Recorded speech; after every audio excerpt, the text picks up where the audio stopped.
Morning students, class 9th chapter why do we fall ill. बेटा हम diseases caused by bacteria के बारे में पढ़ रहे थे। नेक्स्ट जो हमारी डिजीज आती है जो बैक्टीरिया के कारण होती है वो है बेटा डायरिया।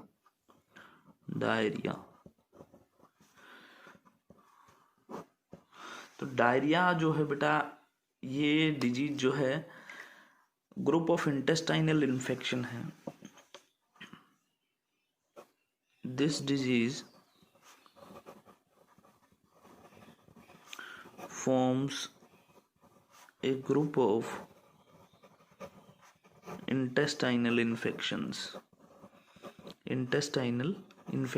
इंटेस्टाइनल इन्फेक्शन क्या होता है बेटा?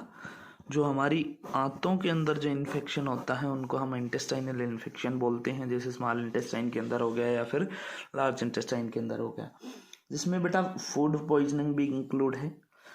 अब कॉजेटिव एजेंट की बात करें या डायरिया होता क्या है? डायरिया क्या होता है? डायरिया इज एन एबनॉर्मली, इस बीमारी के अंदर आपको पता है क्या होता है बेटा? एबनॉर्मली फ्रीक्वेंट जो है डिस्चार्ज होता है, frequent discharge of semi solid और डिस्चार्ज ऑफ सेमी सॉलिड और फ्लूइड फिकस। डायरिया में एबनॉर्मली फ्रीक्वेंट डिस्चार्ज होता है सेमी सॉलिड या फ्लूइड फिकस या फिकल मटेरियल का। इस डिजीज में फिर आपको रिपीट करता हूँ बेटा, ये एक इंटेस्टाइनल डिजीज होती है और इसमें फ्रीक्वेंट डिस्चार्ज जो है बहुत जल्दी से जो है सेमी सॉलिड या फ्लूइड फिकस या वेस्ट मटेरियल का डिस्चार्ज होता है लिक्विड फॉर्म में, या हम कह सकते हैं फ्लूइड फॉर्म में। नेक्स्ट इसमें हम बताएंगे कॉजेटिव एजेंट क्या क्या हैं डायरिया के, या कॉजेटिव ऑर्गेनिज्म क्या है, किसके कारण ये बीमारी होती है। तो कॉजेटिव एजेंट्स ऑफ डायरिया की बात करें तो इसमें हम बेटा बता सकते हैं ई कोलाई या सेरिचिया कोली जिसको बोलते हैं, सेरिचिया कोली, ये एक बैक्टीरिया है। दूसरा हम इसमें बता सकते हैं क्लोस्ट्रीडियम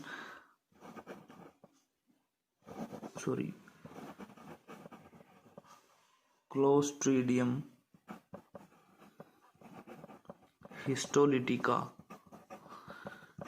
इस बैक्टीरिया के कारण भी ये बीमारी हो सकती है। साल्मोनेला के कारण ये बीमारी हो सकती है, साल्मोनेला बैक्टीरिया के कारण।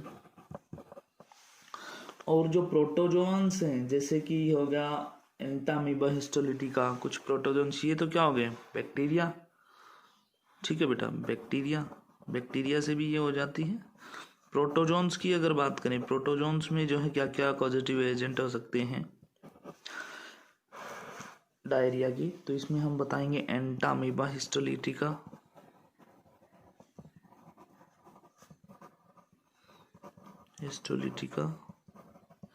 दूसरा इसमें हम बता सकते हैं बैलेंटिडियम कोली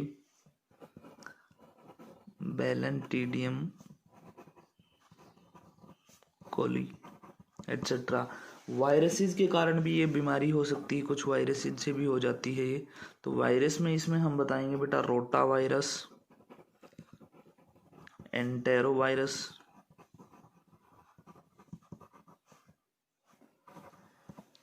एडिनो वायरस एटसेट्रा। ठीक है, तो ये जो बीमारी है बेटा डायरिया जो है बैक्टीरिया से भी हो जाती है, प्रोटोजोआन से भी, वायरसेस से भी, लेकिन इसको हम जो है मेनली ये बैक्टीरिया से होती है ज़्यादातर, तो इसको बैक्टीरियल डिजीज के अंदर जो है इसको काउंट किया जाता है डायरिया को। नेक्स्ट आता है बेटा इसके सिम्टम्स, लक्षण क्या क्या हैं इस बीमारी के। तो सिम्टम्स की बात करते हैं एक बार। सिम्टम्स की बात करें तो बेटा फ्रीक्वेंट लूज मोशन स्टार्ट हो जाते हैं इस बीमारी में। ये इसके सिम्टम्स हैं, frequent loose motion and vomiting.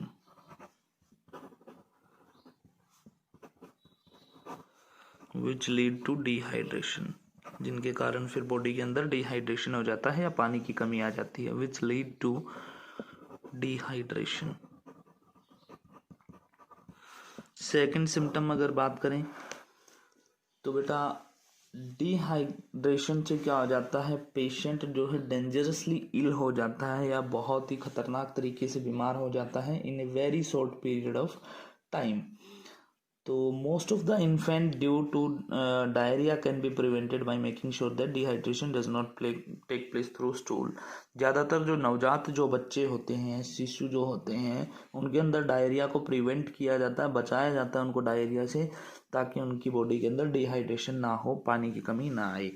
तो दूसरा हम इसमें बता सकते हैं सिम्टम्स में बेटा, dehydration makes the patient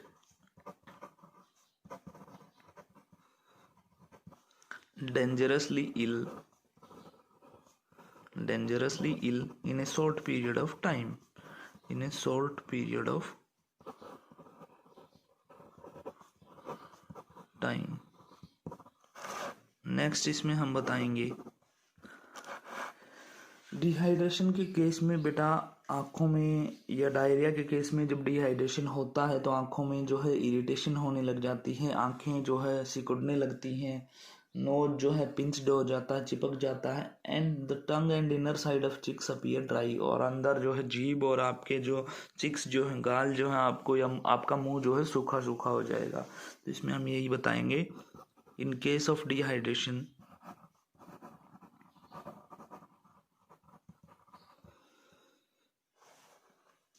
patient become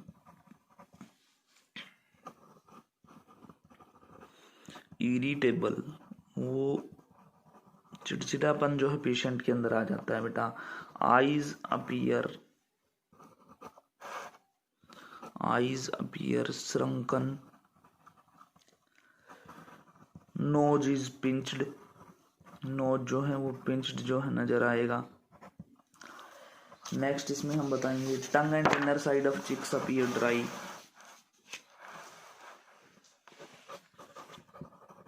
tongue and inner side of chicks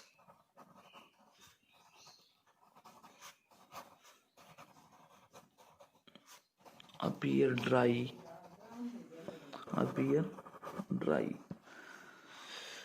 तो ये बेटा इसके सिम्टम्स थे। नेक्स्ट इसमें हम बताएंगे ट्रीटमेंट या कंट्रोल के बारे में कि किस तरीके से ट्रीट किया जा सकता है डायरिया को या कंट्रोल किया जा सकता है। तो इसमें हम फर्स्ट बताएंगे complete bed rest,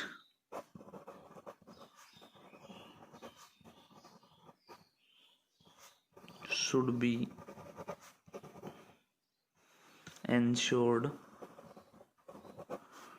till the illness is fully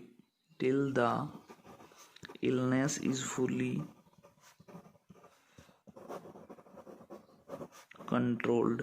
जब तक कहता है बिल्कुल सही नहीं हो जाता पेशेंट, उसको जो है बेड रेस्ट देना चाहिए। दूसरा हम इसमें बता सकते हैं फॉर ट्रीटिंग डायरिया को ट्रीट करने के लिए anti microbial drugs and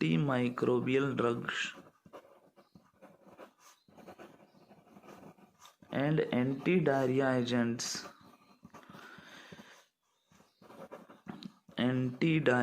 agents should be used।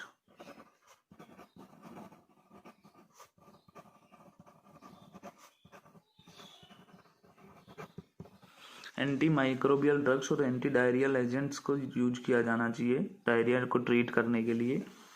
Anti microbial drugs क्यों यूज किया गया बेटा, क्योंकि ये जो है वायरस से भी हो जाता है, बैक्टीरिया से भी हो जाता है, प्रोटोजोन से भी हो जाता है, इसलिए यहाँ पे एंटी माइक्रोबियल ड्रग का इस्तेमाल किया गया। नेक्स्ट इसमें हम बता सकते हैं husk of isabgol with water और curd provided relief. Husk of isabgol with water और curd provides relief.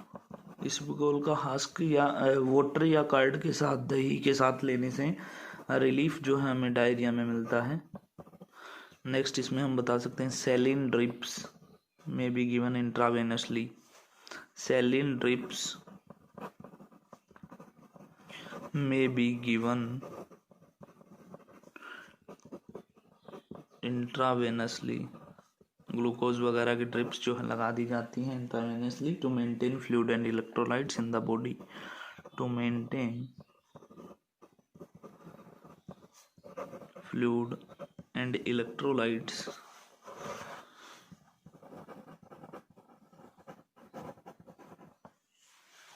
In the body.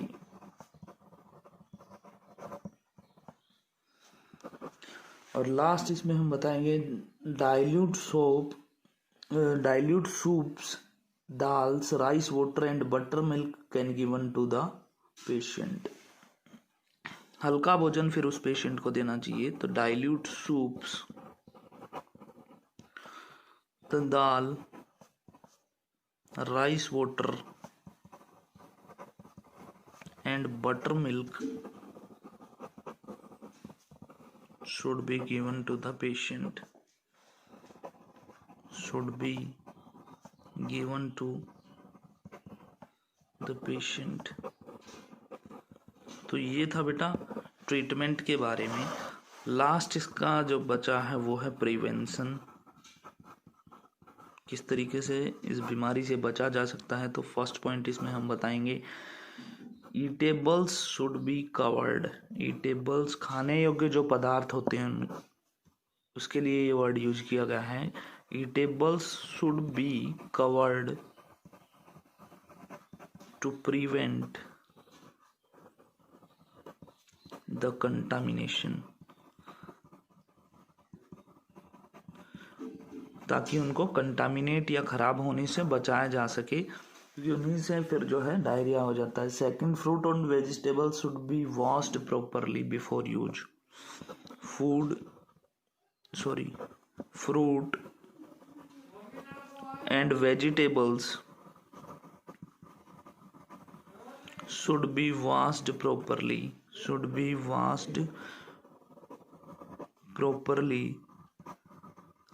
before use करने से पहले फ्रूट्स और वेजिटेबल्स को अच्छे तरीके से धो लेना चाहिए। Stele food should not be consumed, ज़्यादा तला हुआ खाना नहीं खाना चाहिए। Stele food should not be consumed.